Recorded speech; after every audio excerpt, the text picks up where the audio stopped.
Salut chers WeBasketteurs et WeBasketteuses, aujourd'hui je vous propose de suivre l'émission Une carte à jouer avec Elena Siak.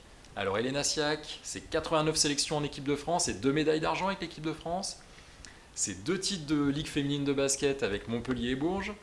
C'est 2 Coupes d'Europe, une Eurocoupe avec Bourges et une Euroleague avec le Dynamo Koursk. Je vous rappelle le principe de l'émission. Elena va devoir tirer une combinaison de 2 cartes. Une carte rouge parmi 4 objectifs, gagner un match, gagner un championnat, progresser vite, progresser dans la durée. Et une carte bleue parmi 6 moyens, tactique, technique, physique, récupération, nutrition et mental. Je vous laisse découvrir la vidéo et je vous dis à très bientôt.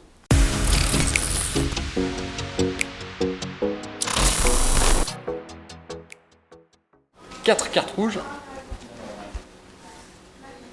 Je dois en choisir une. Non. Tu vas devoir en choisir une. Ouais. Et il y a 6 cartes bleues et tu vas devoir en choisir une aussi. Tu tires une carte Ouais. et tu la montres au public. Dis quoi ? Progresser dans la durée. Progresser dans la durée. Ouais. Bleu maintenant.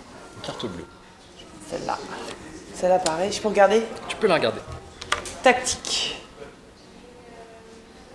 Tactique.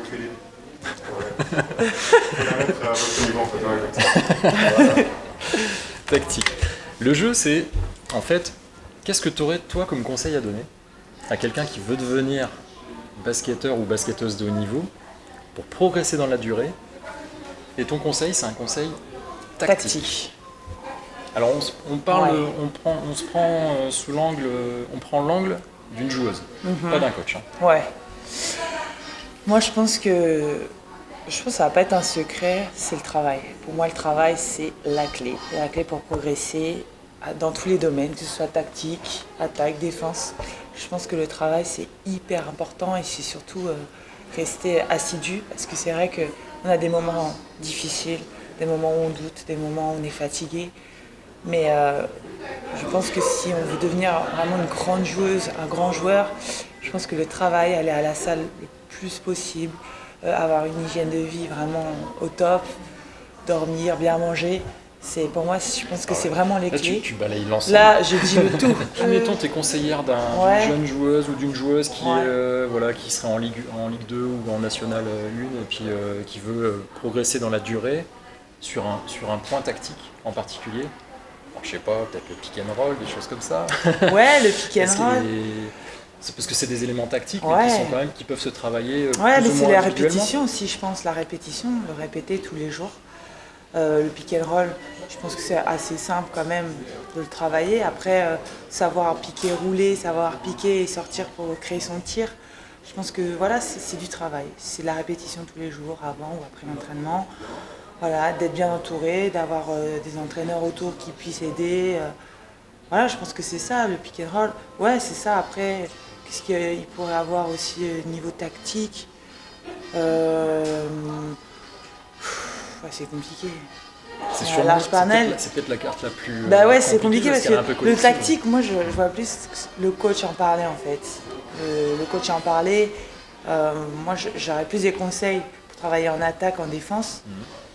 Mais après, si je dois résumer, pour moi c'est le travail. Voilà, Ça, c'est sûr. simplement. Le travail, c'est quelque chose qui finalement, c'est pas facile. Non. Ça peut être, même si on fait un sport qui nous plaît, ça peut être même contraignant, même déplaisant. À quel moment tu vois les fruits du travail ? Là, je parle de durée justement, parce qu'il y a une autre carte qui dit pour progresser vite. Je pense que c'est pas tout de suite. C'est vrai qu'il faut du temps. À mon avis, il faut du temps. On peut commencer à avoir les fruits quand on commence à faire des bons matchs, quand on voit que notre équipe, on a remporté un titre à la fin de la saison, qu'on y a beaucoup participé. Je pense que c'est ça. Après, c'est pas du jour au lendemain. Je pense que non, c'est à moins d'être super, inhumaine ou non. Je pense que c'est vraiment, il faut être patient. Ça, c'est le plus dur parce qu'on a l'impression que des fois on travaille et après le match d'après on n'est pas bonne, on fait des D'accord, mauvaises prestations et on se dit ce que j'ai fait la semaine, voilà. Et ben non, c'est là qu'il faut continuer quoi qu'il arrive, continuer et les fruits arrivent, comme on dit, le travail paye. Et il faut être patient parce que c'est pas tout de suite. C'est voilà, c'est plus tard. Et toi, dans ta carrière, bon, t'es pas encore en fin de carrière, mais t'es déjà Ouais, ça une... commence à... On va dire que t'es dans ton prime. Voilà. C'est ça, t'es dans ton prime. C'est ça, ouais. C'est ça. Est-ce qu'il y a il y a des moments clés dans ta carrière où tu t'es dit, tiens, là, à ce moment-là, j'ai vraiment passé un cap? Alors, sur le plan tactique. Ouais, sur le plan tactique. Par Je exemple, pense que mes quel 2 moment années à l'étranger D'accord. m'ont beaucoup apporté parce que c'est vrai que j'avais un entraîneur super fort tactiquement. Là, c'est le cas de le dire. C'est-à-dire que c'est le gars va voilà, trouver les solutions comme ça, du tac au tac. Suivant l'adversaire, il pouvait changer une défense d'un match à l'autre et ça marchait. Donc c'est là qu'on voyait que ça portait vraiment ses fruits. Donc je pense que mes 2 années à l'étranger j'ai vraiment vu voilà, une autre vision du basket, mais ça m'a vraiment apporté parce qu'il y a des choses que je garde, que je peux essayer d'apporter par exemple à l'équipe aujourd'hui, des conseils suivant ce que j'ai vu là-bas. Et je pense que ouais, ces 2 années ont été vraiment bénéfiques par rapport à ça. Ouais, donc c'est bien, c'est-à-dire que même si c'est le travail du coach de travailler sur la tactique, il a eu un impact sur ses joueuses qui ensuite peuvent l'utiliser, garder pour le plus tard si bénéfice jamais. de Voilà, son exactement. enseignement, on pourra dire. Exactement, ouais. Et contre lui d'ailleurs même. Ouais, peut-être, mais c'est ça. C'est ça. Il est toujours le ouais, coach il est toujours coach de course, d'accord. que c'est le coach aussi de l'équipe d'Espagne. De l'Espagne, ouais. Tu nous rappelles son nom? Lucas Mondelo. D'accord, j'étais pas sûr. Effectivement, je l'avais plus. Et alors, si on retourne un petit peu plus loin, dans ta jeunesse, finalement, d'ailleurs, à quel moment tu t'es rendu compte que déjà tu allais être professionnel? Très tard.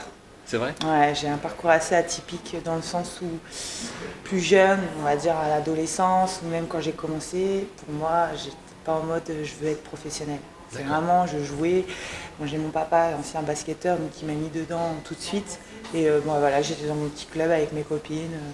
Je m'amusais, quoi, vraiment. Je me voyais pas en faire plus. Je me disais, faire ça tous les jours, non, je sais que j'en aurais marre, ça me dégoûterait. Vraiment, c'était pas du tout mon objectif. Et après, j'ai eu un déclic tard, hein. C'est 19-20 ans. J'ai eu un déclic parce que j'ai eu beaucoup de sollicitations à l'INSEP. J'ai eu des sollicitations pour les équipes de France jeunes que j'ai toujours refusées. Et c'est comme si... Tu refusais les sélections d'équipes de France jeunes? Ouais, j'ai refusé. On peut faire ça? Ouais. C'est possible. Ouais, bah, la preuve, hein, ouais. La preuve que, après, bon, je regrette pas parce qu'aujourd'hui, peut-être, je serais pas là. Enfin, voilà, je serais pas à faire ce que je fais aujourd'hui ou vice-versa, voilà. Peut-être garder la fraîcheur de la passion. Peut-être, voilà, exactement. Peut-être, effectivement, le haut niveau trop jeune, ça peut être un peu... Oui, j'avais peur de ça, que vraiment faire tous les jours à gogo. Ouais, peut-être que ça m'aurait lassé et j'aurais peut-être arrêté plus tôt. Mais donc ouais, à 19-20 ans, j'ai eu un déclic parce que je savais qu'il fallait que je tente, parce que sinon j'allais regretter. D'accord. Je savais qu'il faut que je me lance, et puis je pouvais toujours faire marche arrière. Donc je me suis lancée. C'est moi qui ai fait les démarches vers les clubs, parce que j'avais pas d'agent encore à cette époque. Et c'est moi qui ai fait la démarche. Et donc il y a La Roche-sur-Yon qui m'a contacté pour faire un essai. J'ai fait un essai.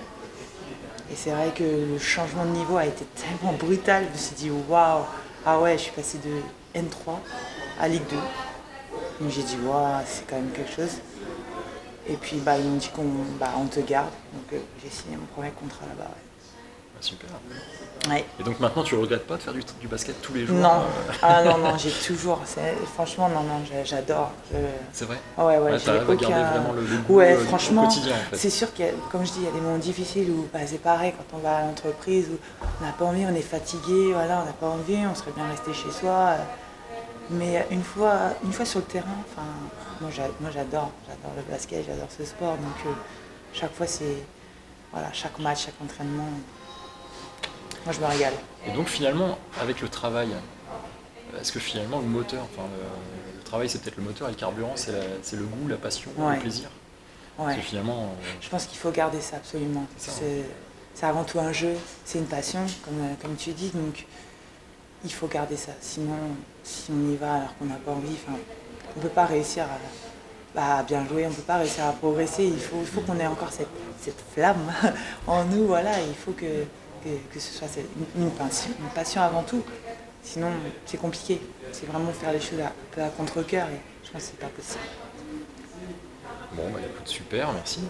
Avec plaisir. Hein. C'était très très bien. Très bien, c'est vrai. Merci.